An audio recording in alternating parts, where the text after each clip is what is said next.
Good evening. So I made 2 pages, and basically it's an article which I wrote for myself about the IPO grading.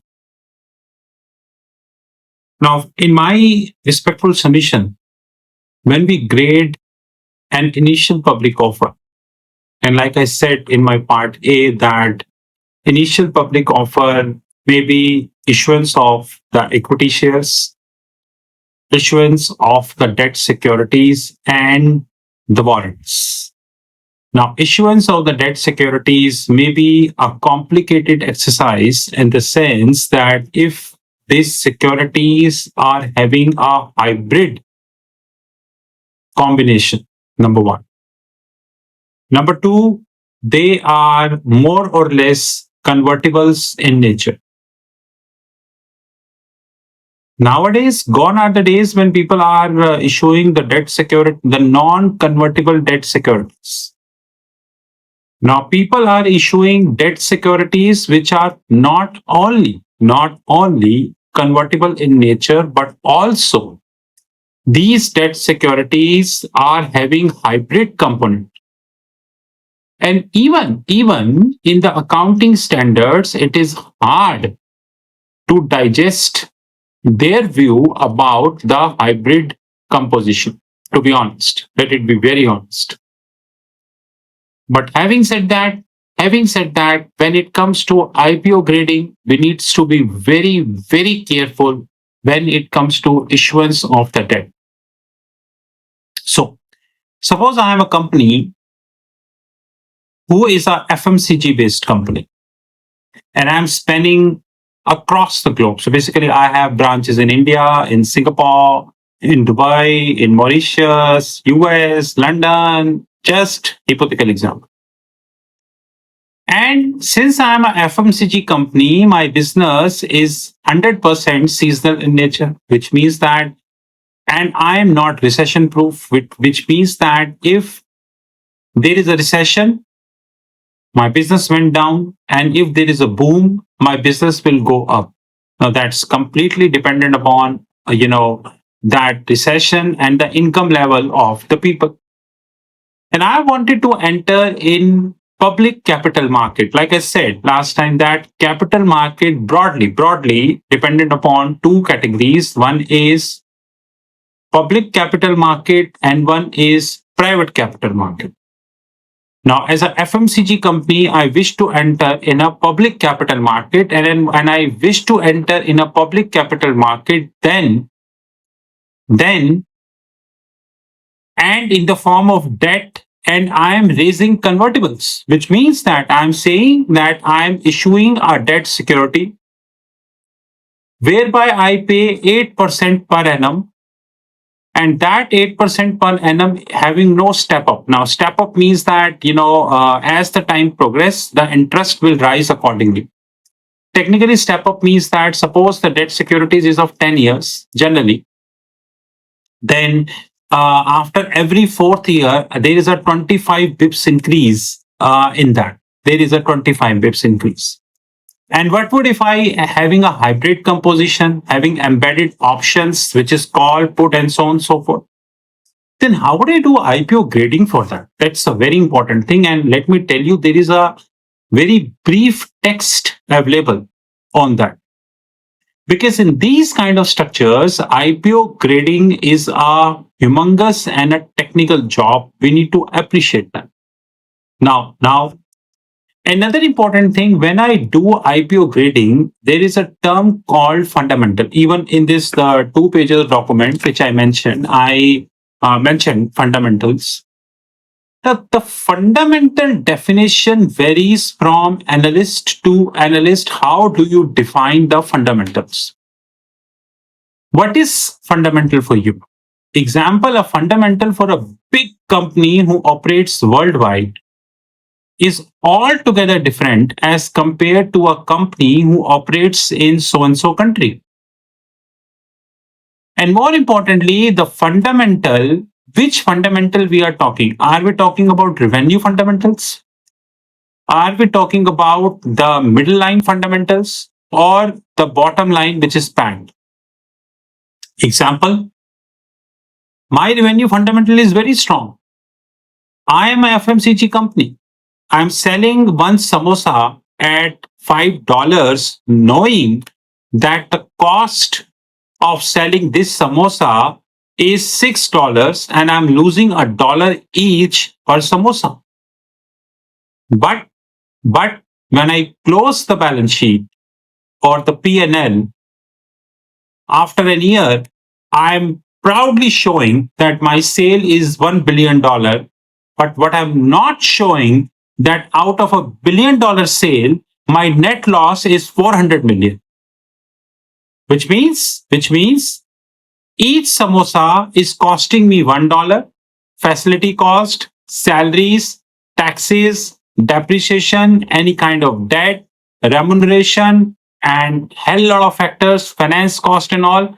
Total accumulately, I'm losing $400 million at the end of 1 year. Now, if I am an analyst and I'm asked to do the fundamental grading on that, my answer is no. Because apparently speaking, on revenue multiple, you are declaring that you are a $1 billion company, but on the contrary, you are a loss making company, which impacts your equity. And when it impacts your equity, it impacts your negative retained earnings. And when it impacts your negative retained earnings, it impacts your ability to withstand the recession. Ladies and gentlemen, in a banking parlance, like in a corporate parlance, we refer this as a negative worth, negative net worth. In a bank parlance, we call this total loss absorbing capital, which is shortly known as TLAC, total loss absorbing capital. Because the way we value a bank, we do not value a corporate. That's a hard reality, but the unfortunate part is that the very little text is available even in that regards also. So today there is a bank, say XYZ, in so and so country, operating in so and so location, operating at so and so location, and that bank wish to enter in a private capital market of so and so country. Now, the very big issue is that the way I am going to value this bank as an analyst, I'm not going to value this bank, not going to value a corporate who is entering the public capital market at the same point. Because the way a balance sheet of a bank looks, the balance sheet of a corporate do not. Now, how would I define fundamental? And what is the definition of fundamental? This is a term which, in my very respectful submission, deserves a humongous debate. But in my lifespan, I'm not sure whether this debate would happen. Let it be honest. And second important thing, for a minute, we settle on this so-called fundamental. For a minute, I list down 7 categories we need to see. Number 1, the competitive position of that company. And in my respectful submission, the competitive position is relatively a technical term, and that should be value on relative valuation rather than on an absolute valuation. Because when it comes to fundamental, so let me clear myself once again that when it comes to IPO grading, I am a person who feel that the fundamental valuation, which is also known as the absolute valuation, should be used in sync with relative valuation. So it should not be thematic valuation that 100% it is fundamental or 100% is relative. No, I completely disregard this. This is not the right way, in my respectful submission, but I welcome the counter opinions. I welcome the counter opinions. So the competitive position of a bank or a financial institution, probably a hedge fund or a corporate, should be measured on a relative terms than on a absolute terms. And when it comes to a company which is based on R&D products, there are many business streams who are based on R&D. Then the definition of that competitiveness varies. Henceforth, ladies and gentlemen, this is my respectful submission that IPO grading looks very easy, but it is not easy. It is not easy. And then I say the earning quality analysis. I started my career from a very small designation, but even then, I'm a strong believer of earnings quality analysis. I believe that earning qualities analysis is a very important term. When we buy any air conditioner, any fridge, any vehicle, we opt for any air travel, or we go to vacation to X country, Y country, we do the quality analysis. We compare everything like this is the cost of the aviation, this is the hotel accommodation, this so and so country offering so and so benefits, this is the visa benefit, the cost of vacation is less here, enjoyment is more, so and so. Many things we compare. What is that? We compare the quality. We see that if I'm spending $5,000 on my vacation, then how much quality I'm making. And finally, I make up a call that this much quality I'm making, so I'll go to so and so country, but I will not go to so and so country. Similarly, when it comes to financial markets, and especially whether a public financial market or a public capital market or private capital market, earnings quality analysis is a very important term. This is the only term which matters whether you are public or you are private. But when you open internet, it's an unfortunate fact that very little has said about this. Very little has said about this. But in my respectful submission, earnings quality analysis plays a very important term. Very, very important. But it's again, that depends upon person to person, let it be honest. Third and very important, I believe that is the strength of the board and the role of the independent directors. Of course, different countries of the globe have their different guidelines on independent directors.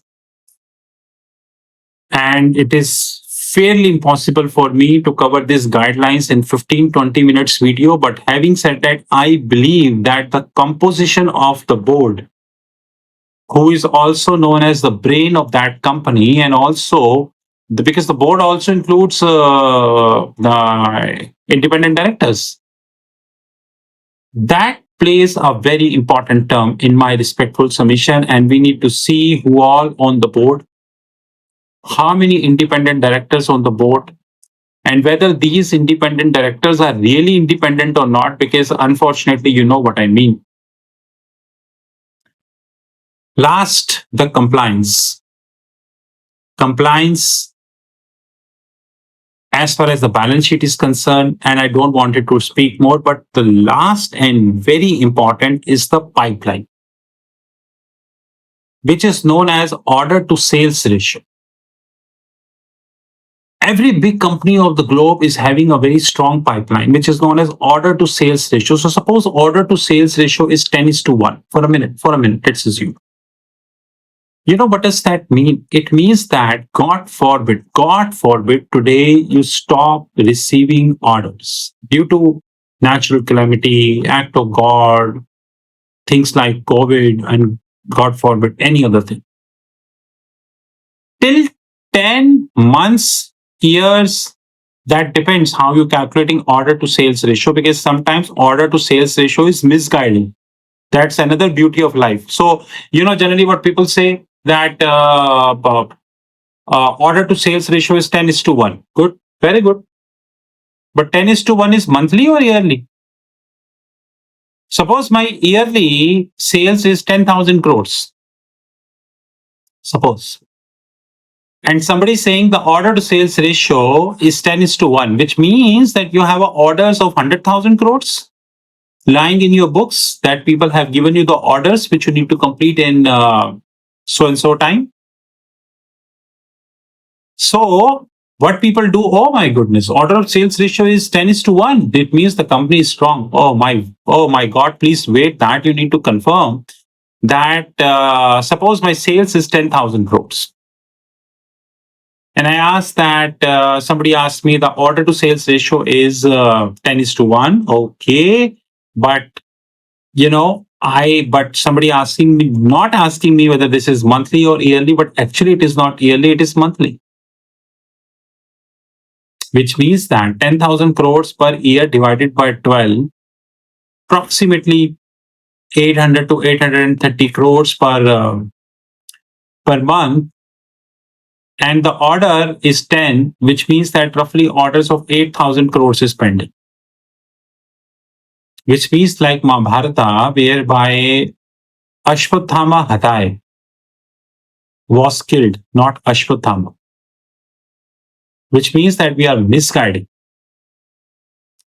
So order to sales ratio, that's why I always said that the chance of misguiding in relative valuation is far higher than chance of misguiding in absolute valuation, because relative valuation is based on multiples.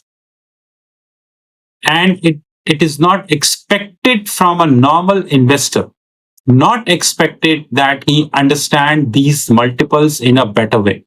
In fact, let me complicate the situation. What would I say? That order to sales ratio trailing was 10 is to 1 and forward it is 15 is to 1. Trailing means the past, forward means the future. Now, trailing means what?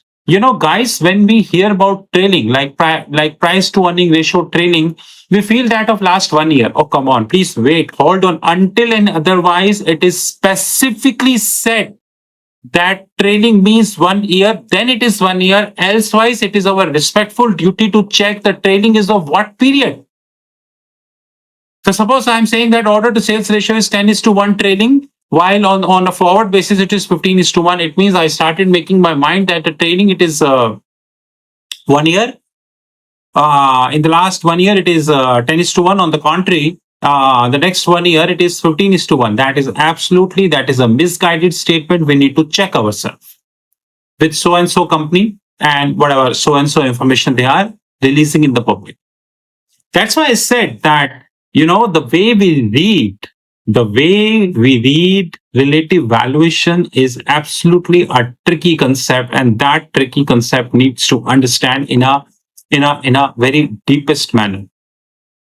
Of course, I can have n number of videos of IPO grading, but I strongly feel that IPO grading should be done once the final result is out. I also mentioned in my article that once the final result is out, then we should have IPO grading to be divided into 3 parts. Number 1 is the red zone, which means that it's a warning to the investors not to invest. The amber zone, also known as the orange zone, which means that the investor who wanted to take risk, or they have the capital to take risk, wealthy HNI, ultra HNI investors, they can take up the chances.